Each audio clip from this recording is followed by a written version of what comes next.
Hola, bienvenidos a 4 clases sobre la liturgia en la Iglesia Episcopal. Les vamos a llamar nuestra oración común.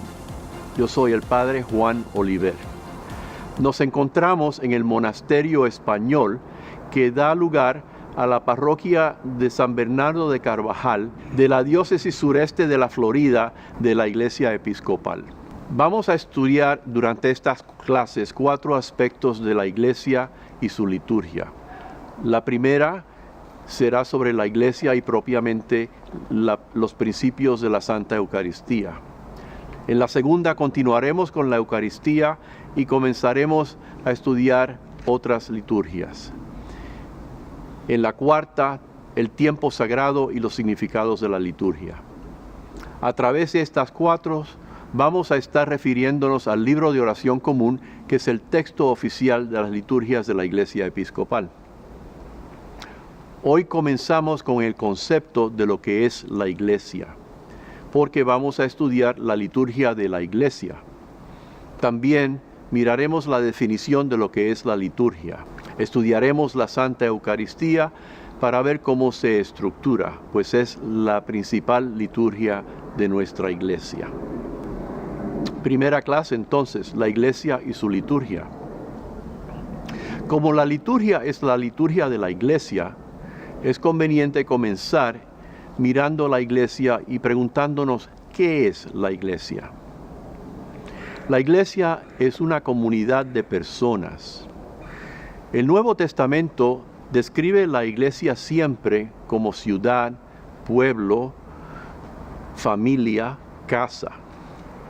Nunca describe la Iglesia como un negocio o una tienda o como una corporación ni nada por el estilo. En el Nuevo Testamento, la Iglesia es siempre una comunidad de personas convocadas por Dios. El origen de la palabra iglesia nos da una buena definición.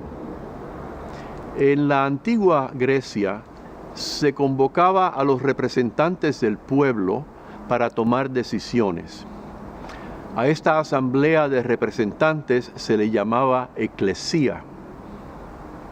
Y de ahí, de esa palabra, viene nuestra palabra iglesia.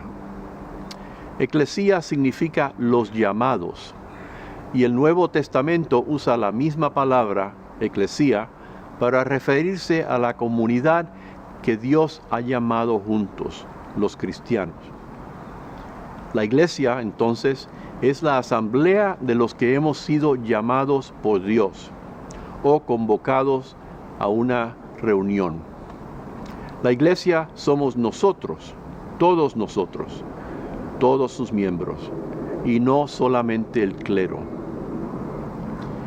Pero no somos miembros de la Iglesia por nacimiento, porque en el bautismo nosotros o nuestros padres y padrinos respondimos al llamado de Dios, quien nos revela como hijos e hijas suyos y nos hace miembros de esta comunidad, que es el cuerpo de Cristo.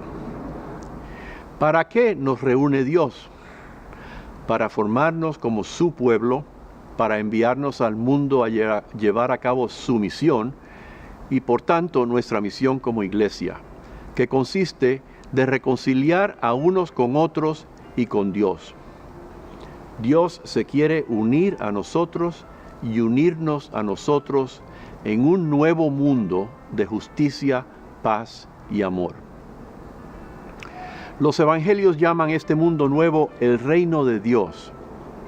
Y los cristianos trabajamos día a día juntos para facilitar la llegada de este reino. De hecho, cada vez que oramos el Padre Nuestro, pedimos por la venida del reino. Por tanto, los cristianos salimos al mundo a servirlo, trabajando por la justicia, la paz y el amor. En breve, la misión de la Iglesia es servir al mundo, facilitando la llegada del reino de Dios.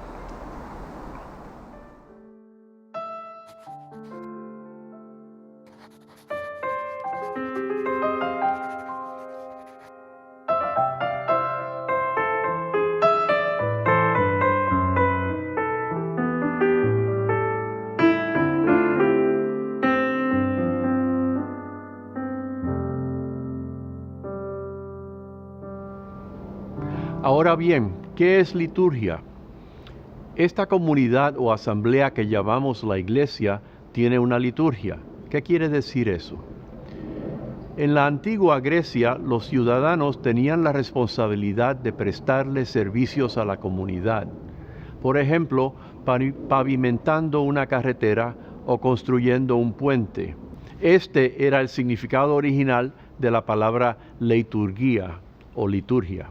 Más tarde, al traducir la Biblia hebrea al griego, la palabra que se refería al servicio en el templo de Jerusalén, abodá, se tradujo como liturgia, es decir, un servicio rendido a Dios por los sacerdotes, pero también un servicio a favor del pueblo. Nuestra palabra liturgia contiene ambos significados y los une.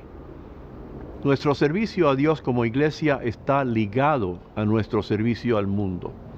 Por tanto, la liturgia no es solamente el culto divino, también incluye nuestro servicio al mundo por la justicia y la paz, según somos enviados por Dios a pavimentar la llegada de su reino. Este servicio o liturgia que llevamos a cabo cuando nos convocamos en el culto o adoración de Dios es un ejemplo de lo que llamamos ritual. Por ritual entendemos una acción humana que se repite y que conlleva un sentido de importancia o significado. Una fiesta de cumpleaños, por ejemplo, es un ritual. Tiene más o menos siempre la misma estructura e incluye elementos como el pastel, las velas y canción.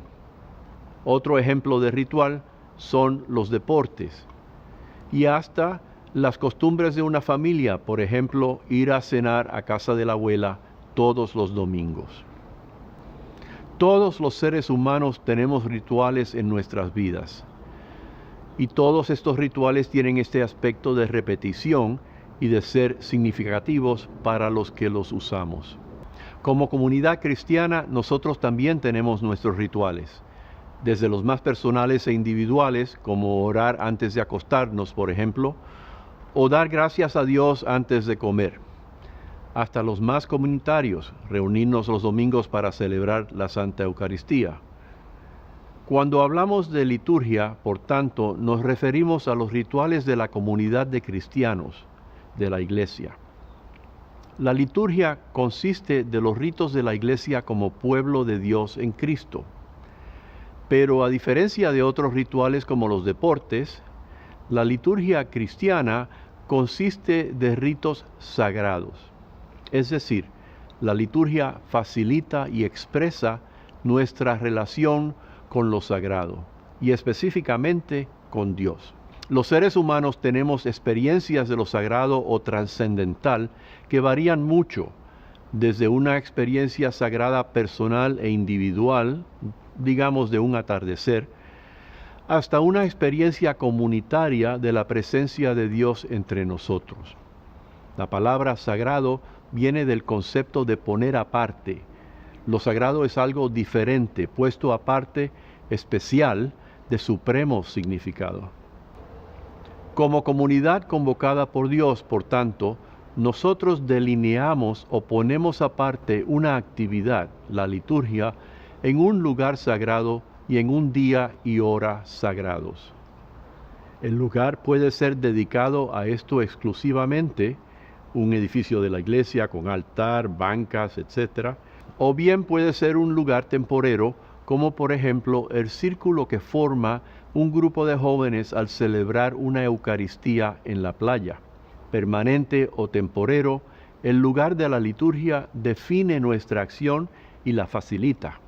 No solo separamos espacios sagrados, sino que también observamos tiempos sagrados.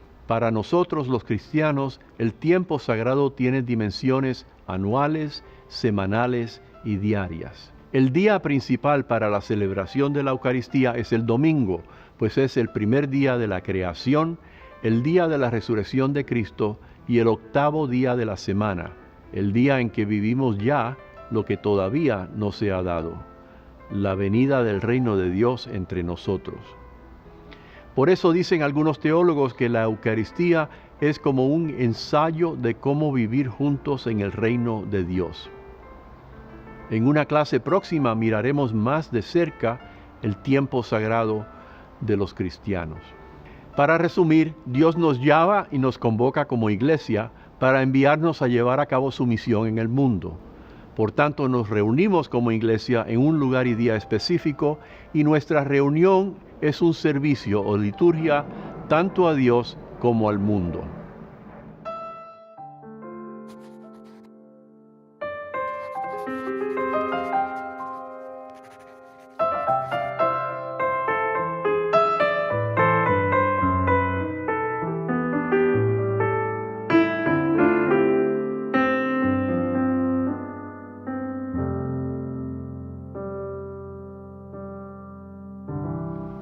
Bueno, ahora podemos mirar más de cerca esta reunión o convocación de la iglesia que llamamos la liturgia. Vamos a mirar específicamente la Santa Eucaristía. Después hablaremos de otras liturgias nuestras. La liturgia no es una mera idea, tampoco es simplemente un libro. El libro de oración común al que me voy a estar refiriendo contiene el guión para las liturgias oficiales de la Iglesia. Sin embargo, la verdadera liturgia, la acción significativa y sagrada que llevamos a cabo al reunirnos, es algo que hacemos de manera activa, usando nuestros cuerpos y mentes. El libro de oración común ofrece 3 maneras de celebrar la Eucaristía: el rito 1, el rito 2 y el orden para celebrar la Santa Eucaristía. Las 3 formas responden a diferentes comunidades o situaciones en la vida de la Iglesia. Es importante leer con cuidado estos guiones, pues indican a través de las rúbricas, que son esas direcciones escritas en cursiva, las partes que son esenciales y las que son opcionales. En el rito 2, por ejemplo, hay más de 20 ocasiones en las que el sacerdote debe tomar una decisión sobre lo que se va a llevar a cabo. Lamentablemente, muchos sacerdotes no se avalan de la enorme libertad que nos otorga el libro de oración común. Estas acciones rituales nuestras son significativas en ambos sentidos de la palabra. Son importantes para nosotros, pero también funcionan como signos. Y no por eso dejan de ser reales. Un abrazo, por ejemplo, es una expresión o signo de cariño. El abrazo no es el cariño mismo, sino más bien su encarnación en 2 personas. El abrazo, podemos decir, expresa el cariño de las 2. De la misma manera, nuestras acciones rituales significativas en la Eucaristía expresan diferentes aspectos de nuestra relación con Dios. Miremos ahora más de cerca la estructura de la Eucaristía en el rito 2, que comienza en la página 277. Noten que inmediatamente vemos el título de la primera parte de la Eucaristía, la palabra de Dios. En ella, nuestras acciones rituales esenciales son 4. Nos reunimos, escuchamos la palabra de Dios, compartimos su significado y oramos por la Iglesia y el mundo. En esta clase exploraremos esta primera parte, la palabra de Dios. En la próxima clase vamos a estudiar la segunda parte, la Santa Comunión.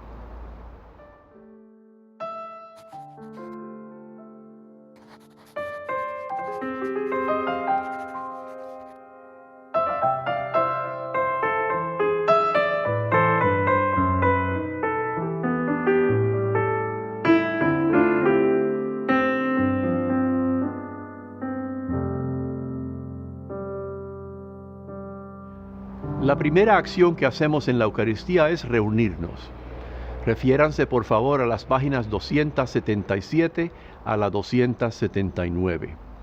Nos reunimos en nombre de Dios porque Dios nos llama desde diferentes caminos de la vida como asamblea cristiana.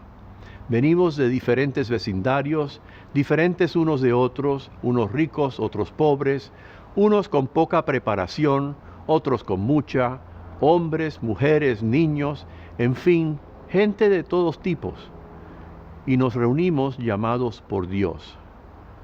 El mero hecho de reunirnos ya tiene significado, porque a pesar de todas nuestras diferencias, somos todos hijos e hijas de Dios y de igual dignidad, llamados por Dios y delegados a llevar a cabo su misión de servir el mundo.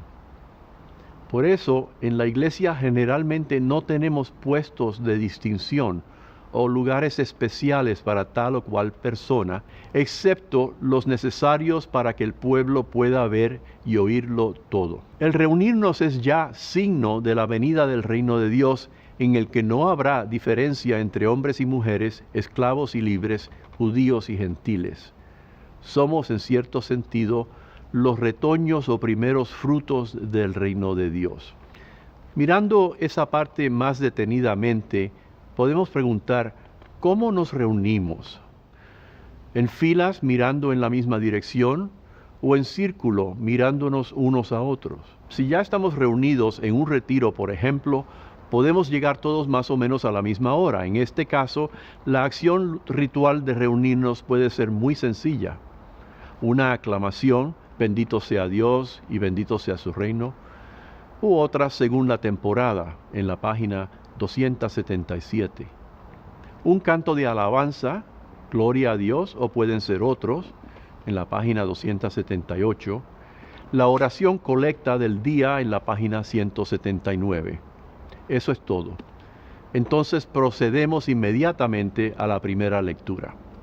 Pero si nos vamos a reunir despacio y queremos extender el proceso, podemos añadir antes de la aclamación un canto de entrada, opcional, y o después de la aclamación la colecta de la pureza, que también es siempre opcional.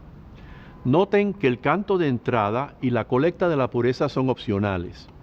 La rúbrica o dirección dice puede cantarse y el celebrante puede decir. Nuestra asamblea, que es el cuerpo de Cristo, ya goza desde el principio la presencia del Señor, quien dijo, cuando 2 o 3 estén reunidos en mi nombre, allí estaré yo. Cristo está presente con nosotros por el mero hecho de reunirnos. La segunda acción significativa de la liturgia es escuchar la palabra de Dios, según se encuentra en la Santa Biblia, que es una colección de libros que contienen la visión de la relación entre Dios y su pueblo.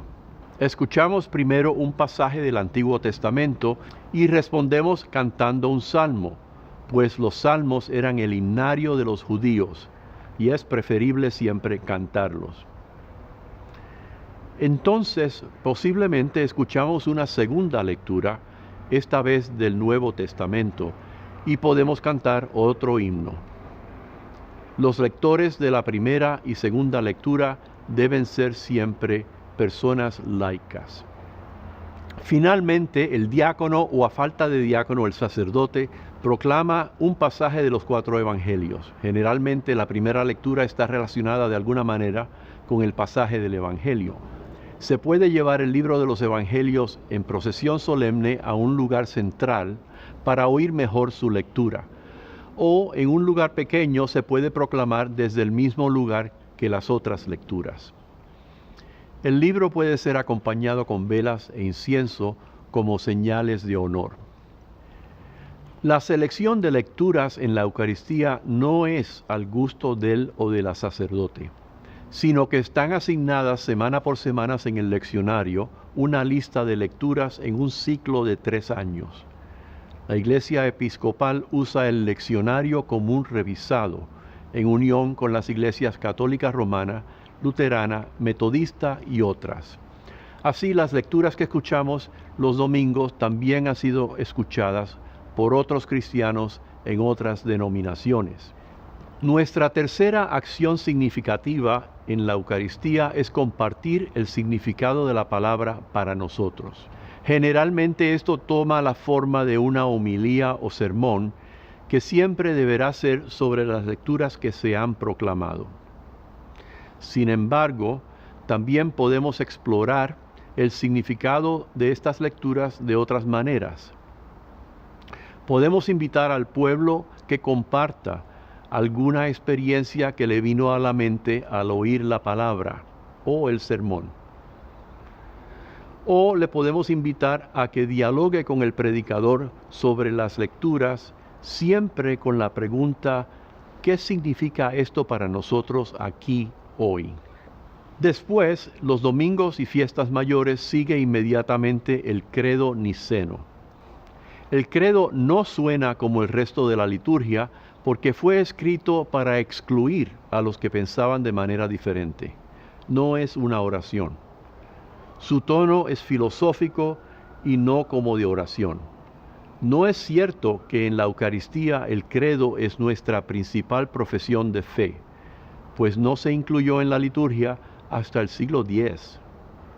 Nuestra principal proclamación de fe es la gran plegaria eucarística, como vamos a ver más adelante. Nuestra cuarta acción significativa de la Eucaristía es que le respondemos a Dios en la oración de los fieles. Esta se encuentra en la página 249. Le pedimos a Dios que intervenga en el mundo como nos dice la Biblia que ha hecho antes. El libro de oración común ofrece 6 maneras diferentes de hacerlo. También es deseable que la comunidad local tenga voz en la creación de su propia oración del pueblo. Para esto se puede designar un equipo que la redacte semana por semana a la luz de las lecturas y lo que está sucediendo en la comunidad local.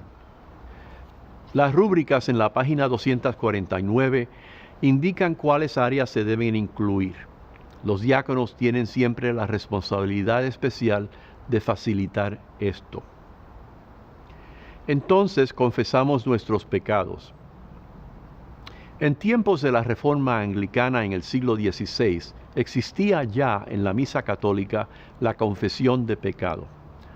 Los reformadores de la liturgia anglicana o episcopal mantuvieron esta costumbre católica romana simplemente porque el pueblo no comulgaba por sentirse indigno. De hecho, la teología reformada anglicana considera que el mero participar en la Eucaristía es un acto de arrepentimiento y perdón, sin necesidad de confesión y absolución. Por eso el libro de oración común indica que la confesión y absolución pueden omitirse a discreción del sacerdote. Pasamos entonces al saludo de paz. Jesús dijo: si vas a traer una ofrenda al altar y recuerdas que tu hermano tiene algo contra ti, deja esa ofrenda, vuelve a reconciliarte con tu hermano y entonces vuelve a traer tu ofrenda. Compartimos el saludo de paz como un signo que expresa nuestra reconciliación unos con otros y nos prepara para poder acercarnos al altar con nuestras ofrendas.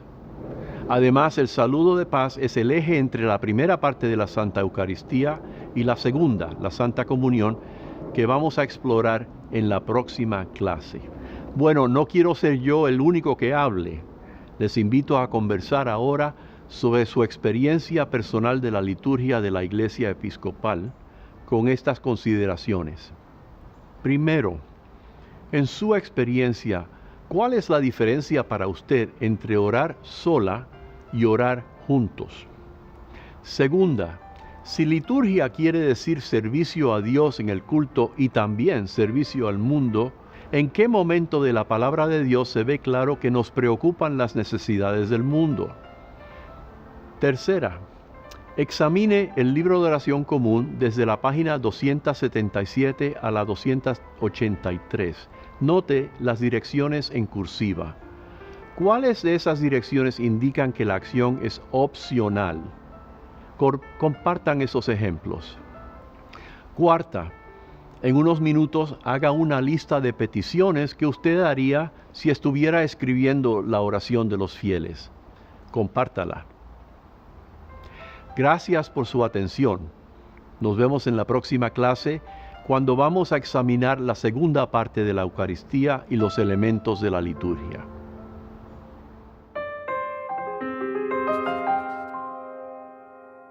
Bye.